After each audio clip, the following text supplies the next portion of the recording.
মাত্র ৫ বছরের একটি শিশু আবিদা জাহান মিমকে গলায় পাথর বাঁধা অবস্থায় পুকুর থেকে মৃতদেহ উদ্ধার করলেন পুলিশ।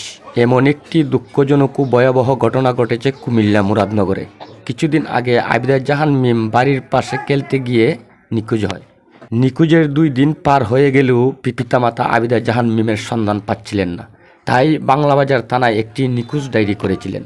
আপনারা ভিডিওর স্ক্রিনে ছোট্ট শিশুর ছবিটি দেখতে পাচ্ছেন। তার নাম হলো আবিদা জাহান মিম। মাত্র ৫ বছর বয়স সেই শিশুটির। সেই নিষ্পাপ আবিদা জাহান মিমকে যে কারণে হত্যা করেছে ইয়াসিন নামের এক ব্যক্তি, আপনারা শুনলে অবাক হয়ে যাবেন এবং শরীরের পশম দাঁড়িয়ে যাবে।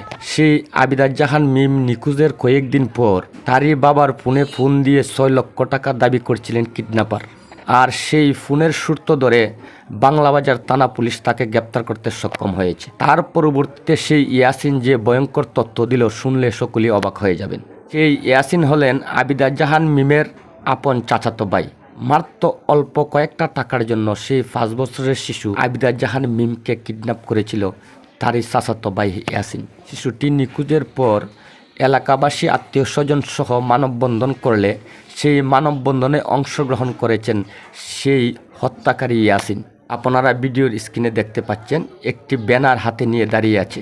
কানি শেষ নয়, সেই চাচাতো ভাই ইয়াসিন তার দাপন কাপনেও অংশগ্রহণ ছিল। এত সুন্দর স্বাভাবিকভাবে চলাফেরা করছিল, আসলে এলাকাবাসী, আত্মীয় স্বজন বোঝার কোনো সুযোগ ছিল না সেই চাচাতো ভাই ইয়াসিন ওই হত্যাকাণ্ডের সাথে জড়িত থাকতে পারে বলে। ঘটনার ১২ দিন পর সেই চাচাতো ভাই ইয়াসিনকে মুক্তিপণ চেয়েছিল যে ফোন নাম্বার থেকে ফোন দিয়ে, সেই ফোন নাম্বারের সূত্র ধরে বাংলাবাজার থানা পুলিশ তাকে গ্রেপ্তার করতে সক্ষম হয়েছে। সেই ইয়াসিন নিজে স্বীকারোক্তি দিয়েছেন মাত্র কিছু টাকার জন্য তার চাচাতো বোন, ছোট্ট নিষ্পাপ শিশু আবিদা জাহান মিমকে কিডন্যাপ করেছিল।